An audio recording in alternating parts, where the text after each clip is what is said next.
I suppose, brochure. That is from the Natural History Museum of London. It was previously called the British Museum in the 20th century. So, let's have a look.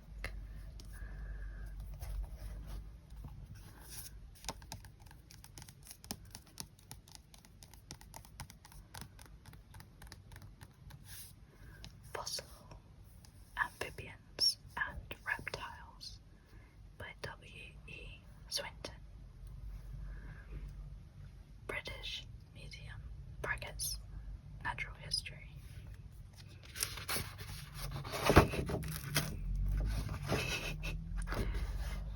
So I got this for £4 in an Oxfam bookshop, which is a charity shop in Oxford. I found that in Oxford charity shops there is an abundance of these types of books, which is really good for people like me. Originally, this would have cost you 5 shillings.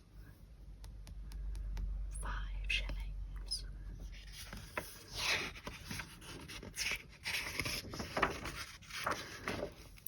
It has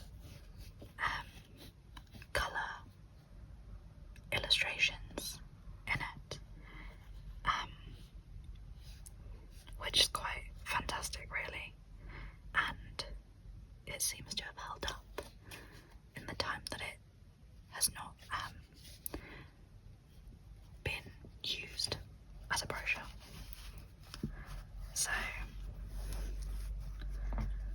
let's set it down, make sure it is in full view, and have a little look. I kind of want to trace some of the words, but I don't really want to use a pen because I feel as though that would damage it. So I'm just going to really gently point with my finger, if that's okay with you. So, let's see. We've got a lovely full colour picture of Dimorphodon gracing the inside cover. London, printed by order of the trustees of the British Museum. Natural History, 1954. 1954. 1954. So, this is 50 years, and then, wow, this is 70 plus years old.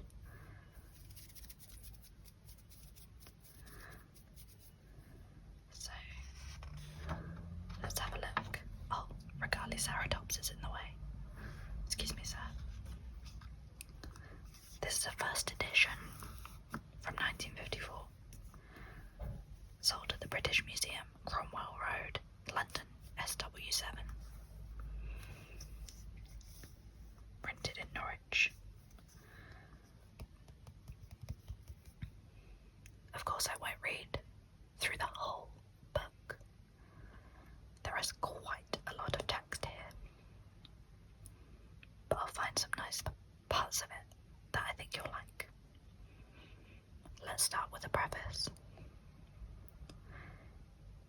If the galleries of a modern museum of natural history are arranged to give a comprehensive survey of the products of nature as observed and classified by man, and to suggest the conclusions which man has reached concerning their history and relationships, then a museum handbook will be of most value if it condenses this evidence into a connected whole on the printed page, rather than providing a topographical guide to cases and their contents.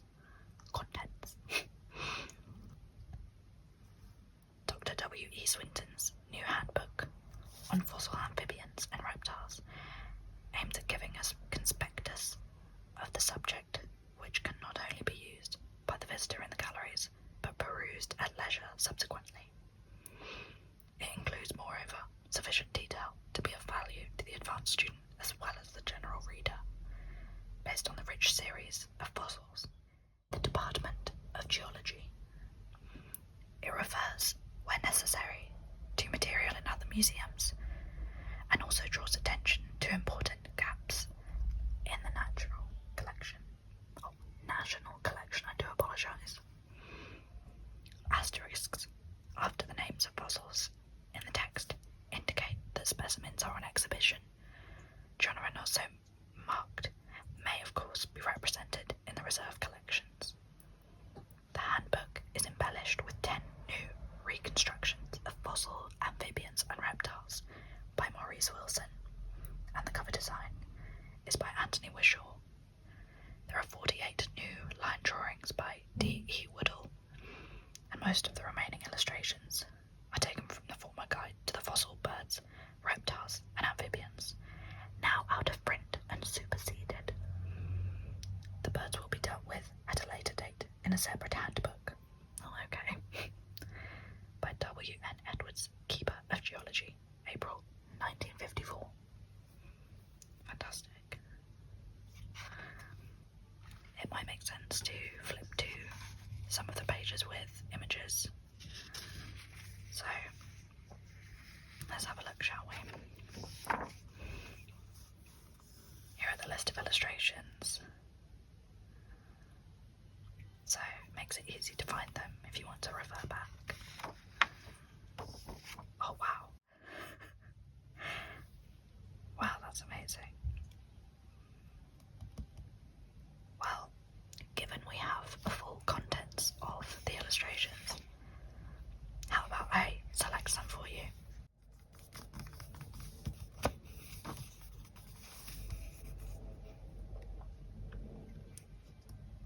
Something that caught my eye was, of course, Brontosaurus. Down here, skeleton of Brontosaurus excelsus from the Upper Jurassic of Wyoming, 82. Let's go to page 82, shall we? The page numbers are here. Oh, I have to come back to this page.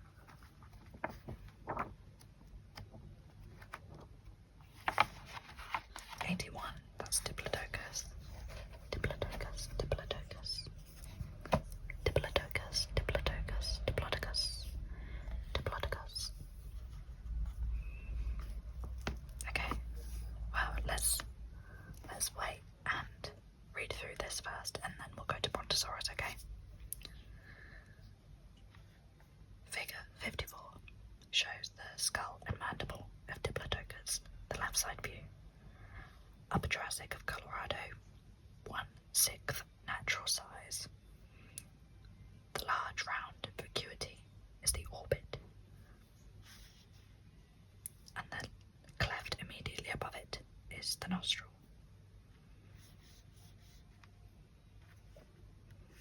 Okay.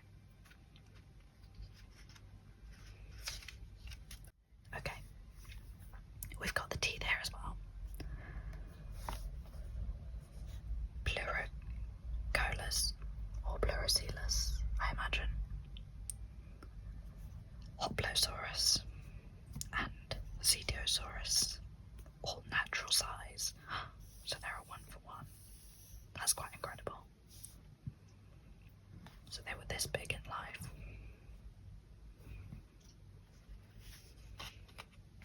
Okay. There we go.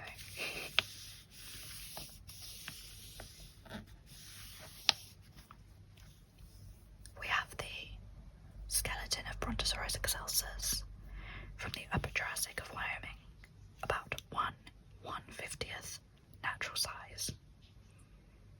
Next to me I have an Apatosaurus figure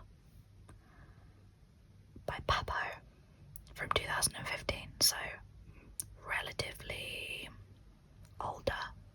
this one caught my eye because its neck is so thick.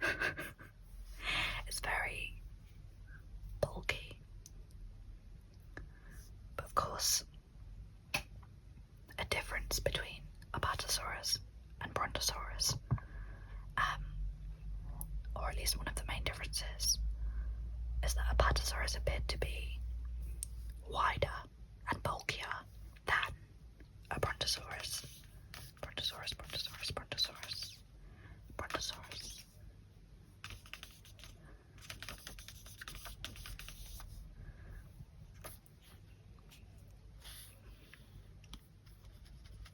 A mention of Oxford clay. So, this is interesting. There is every reason to believe that these animals spent much of their time with their necks along the surface of the water or just awash. This would render them almost invisible and at the same time solve the real mechanical problems involved in some of the poses attributed to them in many reconstruction pictures. So this is quite interesting because of course we know that they most likely did not spend all of their time with their heads just above water. It's a very dated reconstruction of life. So it seems to be about that kind of theory here. We'll have a look over leaf. So I can see that it's also talking about the nostrils being atop the head when actually they would have been a bit further down. This is very, very interesting. This is the part where it feels a lot like a time capsule of sorts, because it's explaining to the reader that the distribution of lightness and weight in the skeleton is consistent with an aquatic habitat. The nature and distribution of the teeth in the jaws would seem to confirm it. And the discovery of footprints clearly outlined in the former bottom of a shallow river helps to confirm the picture. A reconstruction of Titanosaurus is shown in plate 13. Exhibited specimens include the plaster cast of Diplodocus carnegie, a well-known and popular exhibit largely on account of its impressive size, and which shows admirably the main features of the group as outlined above. A notable feature of the skull is that the nostril is situated on top of the head. This is characteristic of the families Diplodocidae and perhaps the Titanosauridae. In all other forms, the nostril is on the face but below the level of the eyes. This, of course, suggests that in the case of Diplodocus, so long as the upper half of the head was above water, the animal could pull in vegetation with the rake-like teeth and could see and breathe comfortably above the level of the water. That's so strange. A true time capsule, reflecting thoughts about sauropods, how they lived. Of course, they were definitely on the money with the teeth, and that they would be used to strip ferns and other plants, but not quite there with how they went about their daily lives. They most certainly did not primarily live in the water. Fantastic. I'm just going to very slowly turn this around. Don't want it to make too much noise.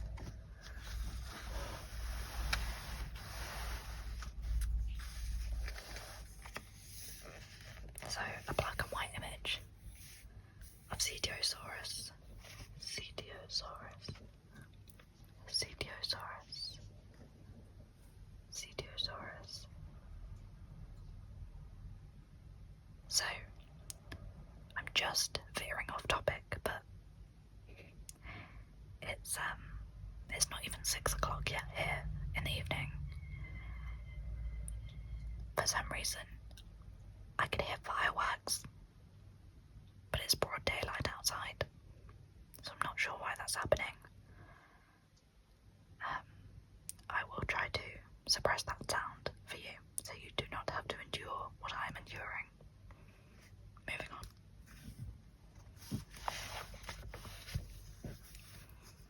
Of course, I don't want to make too much sound moving the book, but it's very fragile, and I don't want to cause any more damage to it. If it's survived this long, I can't be the one to break it.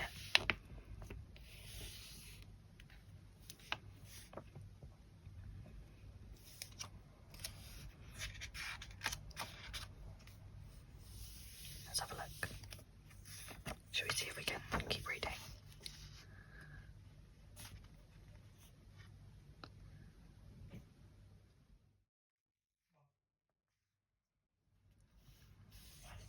It is not difficult to suggest reasons for their general extinction. Their restricted habitat, their cumbrousness and low intelligence were no great hindrances in settled conditions, but general and local geographical changes recurrent in the Mesozoic would compel them either to leave a region or to remain and die. Since they must have been physically incapable of extensive migration, whole groups of them must have suffered local extinction throughout the Jurassic and early Cretaceous. So, there was still this kind of pervasive myth that they were so cumbersome that they simply couldn't move, when we know that wasn't the case. So during the Cretaceous,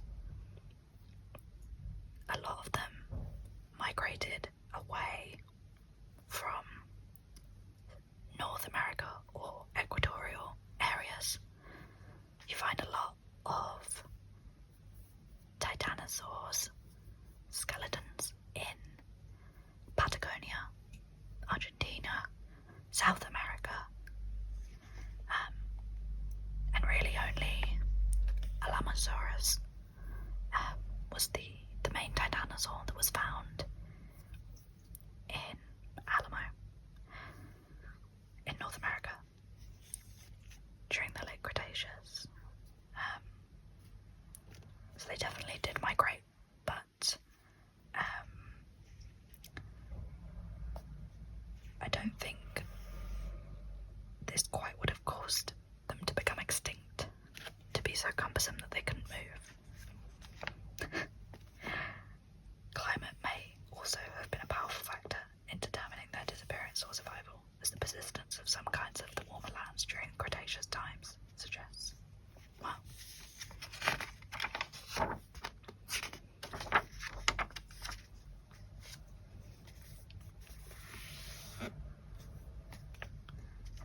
That was quite interesting. I will say I'm going to go back to the contents, as there's quite a lot to cover here. So I might end up doing a couple of videos on this fantastic journal and brochure. I suppose it's a museum guide, but I've never quite seen one like this. So let's have a look. What do we want? What do we want?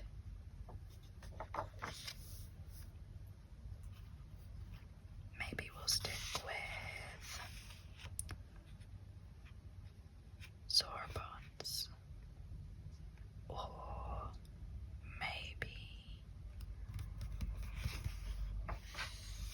let's go to something at the very start.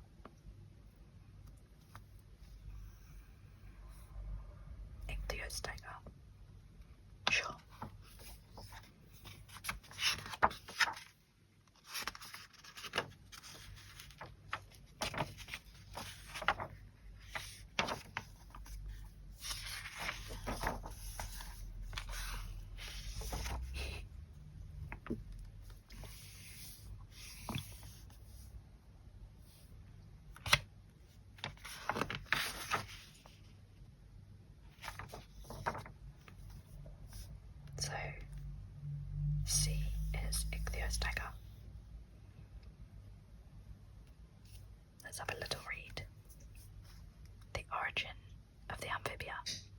formation of four-legged animals, tetrapods, from fish ancestors raises several problems. The transition must have been accomplished gradually, and the first amphibian must therefore have had very close similarity with members of the parent fish group. Though we have not found all the transitional stages, the so-called missing links of this story, we can determine fairly well the course that the evolution must have taken. The requirements of the new mode of life, which was nothing less than the first invasion of the land by backboned animals, were twofold. First, there must have been complete adaptability. Fins had to become legs of all the fishes, though we know there was only one group that gave promise or foreshadowed the possibility of such an adaptation. Secondly, there must have been ability to breathe air regularly.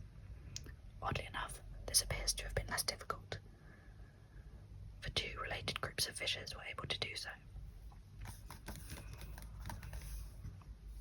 Pick up the book and show you a bit closer. But I think we'll come to an end there. So, this is such a huge museum guide.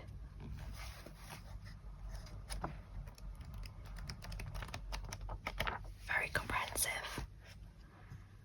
I feel as though I should come back to this. And as you can see, to the side of me, I have various ladybird books I'd like to show you too. So I hope you enjoyed this little look into this very old, well, relatively old museum guide.